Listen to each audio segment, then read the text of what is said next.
This is Allison Kosher, And I'm Cindy Sariello. and we're from the Grafton Public Library. We're partnering with GCTV to produce our Ask Me Anything series for our Tales and Tales summer reading program. For more information about our summer program, go to our website at graftonlibrary.org or sign up directly for the virtual program on Beanstack at graftonlibrary.beanstack.com, or you can download the Beanstack app. Our reading program is for everyone, kids, teens, and adults. There's something for everyone, and it's happening all summer long. As you might imagine from our theme, Tales and Tales, our Ask Me Anything series is about animals. We'll be interviewing many different animal lovers to find out about what they do and how they interact with their animal. We hope you learn a lot about the various animals we'll be sharing with you. Come into the library if you want to learn more about any of the animals you hear about today, or just come in and find what you're interested in. Today we'll be interviewing Pat Haggerty. And Pat, you are an avid animal tracker, is that right? That's correct. Yes. So do you want to tell us a little bit about how you got into animal tracking or anything else like that? Sure. I was very lucky to get introduced to it in a college class, which cool. is a probably unique experience. But so we learned a little bit of the basics, and I just fell in love pretty quickly. It was, yeah. So where did you go tracking your first animal? Do you recall? It was just around campus and kind of looking in sand and mud. It's hard to find too many footprints in the sand, and then so we'll get to this, but snow is really winter makes for a pretty special experience tracking animals. Would. So. Yeah. So what exactly does an animal tracker do? That's a good question. Well, I mean, I mentioned footprints. That's maybe an obvious one, but it's kind of it can be a broad term. We look for scratches on a tree where an animal might have chewed on the tree, that sort of thing. Feathers, fur, scat. Any signs the animal left can be clues to what happened. So for those people that might not know what scat is, could you define that for Poop. us? See, because I know the kids might really enjoy knowing that scat is poop. Yeah. So what does an animal tracker do? I asked that Okay. one. So that was, Yeah. try it again. Let's pick a different question. How does someone become an animal tracker? I like to say, I mean, I think we are all animal trackers. If you go back far enough in your lineage, you came from animal trackers probably. So I think people can pick it up very naturally. Just go outside, with the intention to see what you see, maybe ask some questions about what you're seeing. But maybe for some more practical advice, the library has, I think you guys have a lot of animal tracking books. And then I'm with the Grafton Land Trust, we're going to be doing some programs. So we've done some in the past and hoping to do some more. So What type of programs are you thinking about just doing? taking walks and seeing what we see and talking a little bit about tracking and birds. Or it's hard to pick. I like trees too. So but get people out there anybody can do it. Any age, no experience necessary. Just get out and see what you see, really. So what's the worst part about animal tracking? There are some bad parts. No, I mean, I would say if you want to go where the animals are, it's going to be muddy, might be buggy. And I mentioned snow. If you're not wild about winter, that is a great time to go tracking, but be cold. So that might be the worst part, but it's not it's worth it, I'd say. You might learn to like the mud and the bugs and the snow. So. Have you ever been tracking an animal and had any scary encounters? Scary encounters. I've certainly gotten close to coyotes. Most of these animals are really quite friendly. They're afraid of us, so Okay. it's not too dangerous. So that's good I've to never know. been too scared. Because I think of something like tracking a bear or something like that. Yeah, that I think there's kinda- very few bears in Grafton. They're kind of, we're on the border probably. They're definitely in the state, but Mhm. they're also afraid of us. So Yeah. it's pretty Yeah. safe. What have you learned about animal tracking that makes it special to you? Special. I would say the snow thing again. I might have not even liked winter much before, but it's made winter pretty special. You can really, if you get lucky, follow an animal for miles, and there's just so much going on in the snow. You look forward to snow. So if you track it for miles, do you ever catch up to the animal at all? Or is Very, very rarely. that- okay. Yeah, people ask that a lot, and they're surprised that. But I can maybe think of a few stories. The first time I ever saw a bobcat, I've not seen a lot of bobcats. Ooh, but tell us. It was I was roughly following the trail, and I knew generally where they were, and so I wasn't following every footprint, but I came Mhm. up on a hill, and it was down on the railroad tracks right in front of me there. Oh, cool. That did pay off. So That is neat.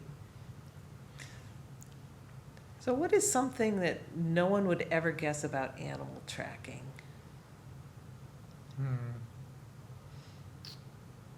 I think just in general, you'd be surprised how much wildlife is around us and how close they live.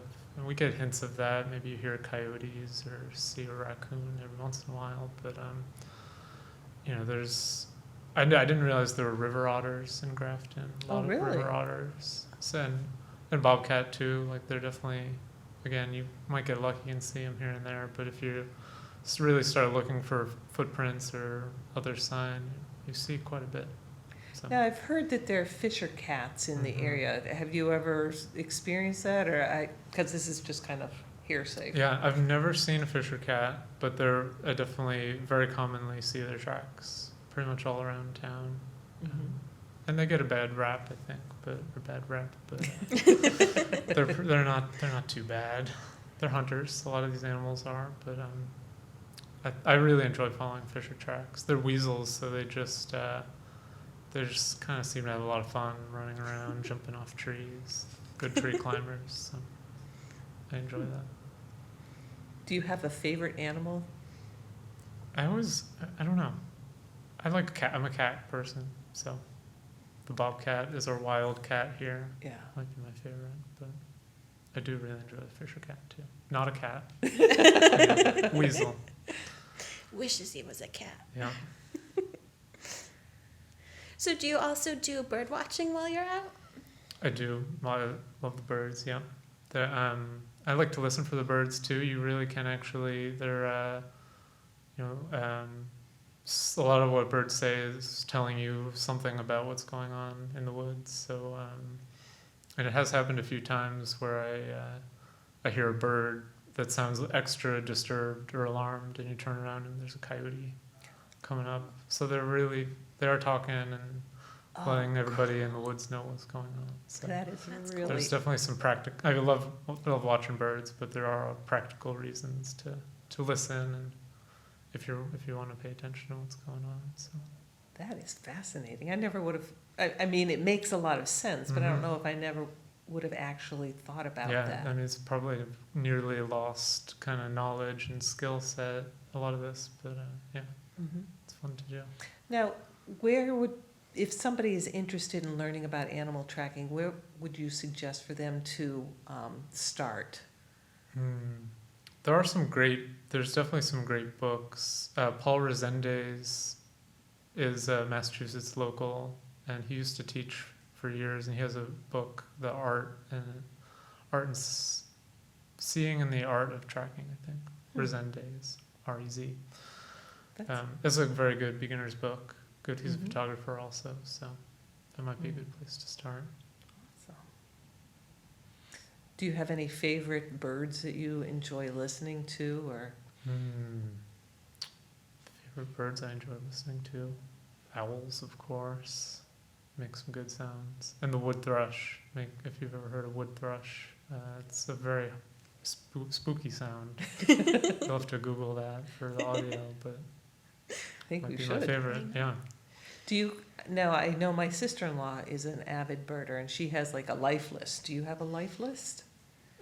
Mentally, Oh, I, okay. I don't have it written down, but there's I remember most birds I've seen, here and there. So Is yeah, there one it's that up was there. really made you excited that you Yeah, saw this? we saw a western kingbird. So there's an eastern kingbird, and but apparently sometimes a western kingbird will make its way this far Oh, really? east. So you're just walking up the hill in the morning, and it's just surprising to see a bird you've just certainly never seen. So Yeah. it That's happens. Yeah.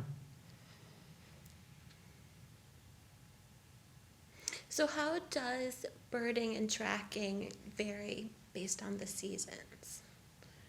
Like, do you a notice good that you question. find different animals more in winter Mhm. and Yeah, so I guess I already mentioned just that you see more footprints in Yep. the snow, certainly. And then bird-wise, they definitely, a lot of them do migrate. So right now they're very active, but there's certainly birds in the winter. That might be another thing that would surprise people, how many birds do stay around. Even birds like the robin are still here. They're just kind of hiding. So there's still activity in the winter, and a lot of the mammals we know about hibernation, but big and small are active. Like mice are running around on top of the snow all winter, so they stay pretty active. Awesome. Do you have any other questions that you can think of, Allison? no, I think we will go with Our favorite our, last our question. favorite question. Yeah. What is your favorite book? That's really hard. We In know. terms on this topic, and this isn't even an animal book, but there's a book called Seeing Trees. Mm-hmm. It's got a lot of really great photography, but there's text all about the different things to look for when you're looking at a tree. And it was definitely really enjoyable. It taught me a lot about, just not just looking at trees, but looking at tracks and birds. Mm-hmm. So that was a pretty eye-opening book and very beautiful photos. So Oh, cool. Seeing Trees. Awesome. Awesome. Well, thank you so much for coming today. Thank you. Appreciate Thanks for having you. me. Appreciate it. If there's anything else that you want to let us know about animals or tracking or anything else? I don't think so. Yeah, Okay. look out for Grafton Land Trust. We'll hopefully be doing some walks in the near future if you want to get out there and learn a little more. Fabulous. Great. Thank you so very Thank much you. Thank for you coming both. today. Yeah, it was great. Thank